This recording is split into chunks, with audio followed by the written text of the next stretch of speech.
कहते हैं कि सवाल कभी बेतुके नहीं होते। उनके पूछने का समय, तरीका या जगह गड़बड़ हो सकता है। ऐसा इसलिए क्योंकि कई बार इस तरह के बेतुके सवाल ही हमें वैज्ञानिक पड़ताल की ओर ले जाते हैं। वैज्ञानिक पड़ताल ने ही आज दुनिया के कई राज खोले हैं। मतलब ये कि अगर ये सवाल नहीं होते तो शायद आज साइंस भी नहीं होता।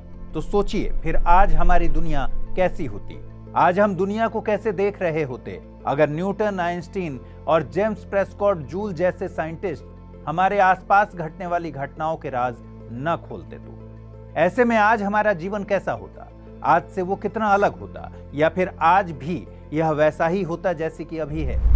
क्योंकि साइंस ने हमारा जीवन आज बेहद आसान कर दिया है, आज हम साइंस के बिना पर ही उन सवालों के जवाब बहुत आसानी से दे पाते हैं जो शायद इसके बिना कभी मुमकिन नहीं होता। इसी के बिना पर आज हम फिर आपके लिए एक सवाल और उससे जुड़ा हुआ जवाब लेकर हाजिर हुए हैं। यकीन मानिए ये सवाल बेहद आम है, पर इसका जवाब साइंस के बिना दे पाना मुमकिन नहीं है। सवाल है कि समान तापमान पर उबलते हुए पानी की तुलना में भाप से जलने पर ज्यादा दर्द क्यों होता है। नमस्कार, मैं हूं अमृत उपाध्याय और आप देख रहे हैं हमारा खास कार्यक्रम साइंटिफिक सोच। आज के एपिसोड में हम यही जानेंगे कि समान टेम्परेचर पर उबलते हुए पानी की तुलना में भाप से जलने पर ज्यादा दर्द क्यों होता है। क्या ये कोई साइंटिफिक प्रोसेस है या फिर इसके पीछे कुछ और कारण है। साथ ही ये भी जानेंगे कि हीट यानी ऊष्मा क्या है, यह गुप्त ऊष्मा से कैसे अलग है। गुप्त ऊष्मा क्या है, भाप से जलने में गुप्त ऊष्मा का रोल क्या है। एक एक कर इन सभी सवालों के जवाब जानेंगे। तो आइए सबसे पहले यही जानते हैं कि उबलते हुए पानी की तुलना में भाप से जलने पर ज्यादा दर्द क्यों होता है।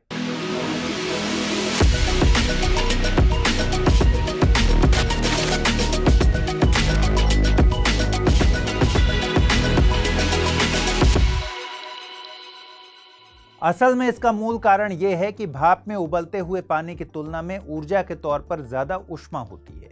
जब गर्म भाप ठंडी स्किन के संपर्क में आती है तो भाप से ऊर्जा के रूप में मौजूद ऊष्मा निकलती है, जिससे ज्यादा जलन का अनुभव होता है। पानी से जलना भाप से जलने की तुलना में कम गंभीर होता है, क्योंकि पानी में भाप जितनी ऊष्मा ऊर्जा नहीं होती। जब भाप संघनित होकर पानी में बदलता है तो 540 कैलोरी प्रति ग्राम ऊष्मा रिलीज करता है, जो वाष्पीकरण की गुप्त ऊष्मा के बराबर होती है। इस तरह 100 डिग्री सेल्सियस तापमान पर उबलते हुए पानी की तुलना में भाप से ज्यादा ऊष्मा निकलती है, इसलिए भाप से ज्यादा जलन का अनुभव होता है। गैर तकनीकी भाषा में इसे कुछ इस तरह समझिए, जो भाप आपके स्किन को जलाती है असल में तब वह अवस्था परिवर्तन से गुजर रही होती है और वो फिर पानी में बदल जाती है। यह गैस से तरल में होने वाला एक सामान्य बदलाव है। भाप आपके स्किन को जैसे ही छूती है उसके तापमान में गिरावट आती है और उस दौरान रिलीज ऊर्जा को वो आपके स्किन में ट्रांसफर कर देती है और वापस तरल रूप में बदल जाती है। यह सब कुछ ही सेकंड में हो जाता है, मगर उस अवस्था परिवर्तन में भी ऊर्जा लगती है। यह ऊर्जा स्किन के संपर्क में आने से क्षण भर में रिलीज हो जाती है। इसलिए अवस्था परिवर्तन से रिलीज ऊर्जा और गर्मी से रिलीज ऊर्जा सब एक ही बार में आपके स्किन में चली जाती है, जिससे गंभीर जलन होती है। जबकि उबलते हुए या गर्म पानी से केवल गर्मी से रिलीज ऊर्जा ही आपके स्किन के संपर्क में आती है। हालांकि उबलता हुआ पानी भी स्किन के संपर्क में आने के क्षण भर में ही गर्माहट को ट्रांसफर कर देता है और उसके तापमान में भी कमी आ जाती है। पर अवस्था परिवर्तन के बिना सिस्टम में ऊर्जा कम होती है, इसलिए वे जलन भाप से जलने जितनी गंभीर नहीं होती। कुल मिलाकर कहें तो उबलते हुए पानी की तुलना में भाप से जलने पर ज्यादा दर्द इसलिए होता है कि भाप में गुप्त ऊष्मा मौजूद होती है। ऐसे में यह सवाल उठना लाजिमी है कि फिर यह गुप्त ऊष्मा है क्या। मगर गुप्त ऊष्मा के बारे में समझने से पहले हमें जानना होगा कि ऊष्मा क्या है। ऊष्मा यानी हीट एनर्जी का ही एक रूप है जो तापमान के कारण होता है। ऊर्जा के अन्य रूपों की तरह ऊष्मा का भी प्रवाह होता है। किसी पदार्थ के गर्म या ठंडा होने के कारण उसमें जो ऊर्जा होती है उसे उसकी ऊष्मीय ऊर्जा कहते हैं। अन्य ऊर्जा की तरह ही इसका मात्रक भी जूल होता है, पर इसे कैलोरी में भी जाहिर करते हैं। एक कैलोरी 4.186 जूल के बराबर होती है।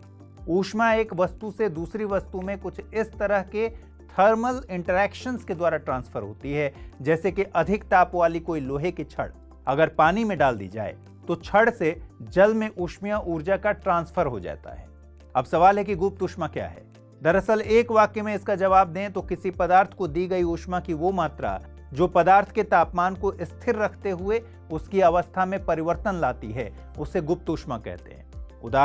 उदाहरण के तौर पर इसे ऐसे समझिए, अगर किसी बर्फ के टुकड़े को एक बर्तन में गर्म किया जाए तो बर्फ धीरे धीरे करके पिघल जाता है। पूरे ठोस बर्फ के द्रव बन जाने तक उसका तापमान नहीं बढ़ता, बल्कि 0 डिग्री सेल्सियस पर तापमान स्थिर रहता है। जब यह एक बार पूरा पिघल जाता है तो फिर तापमान बढ़ना शुरू होता है। चूंकि यहां बर्फ का टुकड़ा पिघलने के दौरान शुरू से ही ऊष्मा रिलीज कर रहा था, मगर पूरा पिघलने तक उसके तापमान में कोई बदलाव नहीं हुआ, इस स्थिति तक खर्च हुई ऊष्मा को ही गुप्त ऊष्मा कहते हैं। इस स्थिति तक ऊष्मा सिर्फ पदार्थ का रूप बदलने का काम करती है। इससे पदार्थ के तापमान में कोई बदलाव नहीं होता। असल में यह गुप्त ऊष्मा पदार्थ के अंतर आणविक बलों को तोड़ने में इस्तेमाल होती है और आंतरिक ऊर्जा के रूप में संचित होती रहती है। जब सभी अंतर आणविक बल टूट जाते हैं तो ऊष्मा उस पदार्थ के तापमान को बढ़ाने लगती है।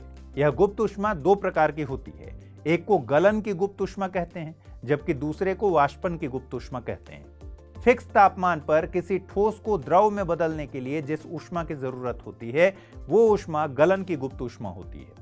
जैसे बर्फ के लिए गलन की गुप्त ऊष्मा 0 डिग्री सेल्सियस तापमान पर 80 किलो कैलोरी प्रति किलोग्राम है।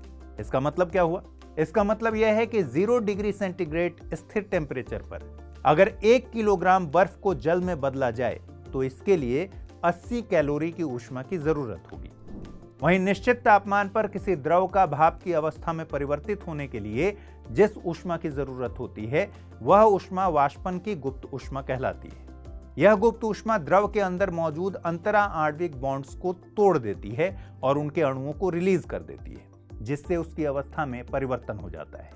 जल की वाष्पन की गुप्त ऊष्मा का मान 540 किलो कैलोरी प्रति किलोग्राम है। इसका मतलब क्या है? इसका मतलब यह है कि 100 डिग्री सेंटीग्रेड टेम्परेचर पर तापमान को स्थिर रखते हुए 1 किलोग्राम जल को भाप में बदलने के लिए 540 किलो कैलोरी ऊष्मा की जरूरत होगी। इस तरह गुप्त ऊष्मा और अवस्था परिवर्तन के चलते ही उबलते हुए पानी की तुलना में भाप से जलने पर हमें ज्यादा दर्द होता है। बेशक इसका मतलब ये नहीं है कि उबलते हुए पानी से जलने की घटनाएं महत्वपूर्ण नहीं है। दोनों में से कोई भी आपको हॉस्पिटल पहुंचा सकता है, जिससे आपको स्थायी नुकसान भी हो सकता है। इसलिए दोनों ही मामलों में लापरवाही करने से बचना है। आज इस प्रोग्राम में बस इतना ही। आप हमें कमेंट सेक्शन में बताइएगा आपको ये कार्यक्रम कैसा लगा। अगले एपिसोड में हम फिर कुछ ऐसी ही इंटरेस्टिंग जानकारियों के साथ हाजिर होंगे। इस बीच आप यह प्रयोग बिल्कुल मत कीजिएगा कि क्या सही में उबलते हुए पानी की तुलना में भाप से जलने पर ज्यादा दर्द होता है। ऐसा इसलिए क्योंकि यह आपके लिए खतरनाक हो सकता है। हालांकि आपके साथ अनजाने में अगर ऐसा कभी हुआ हो तो ये जरूर कमेंट सेक्शन में बताइएगा। नमस्कार।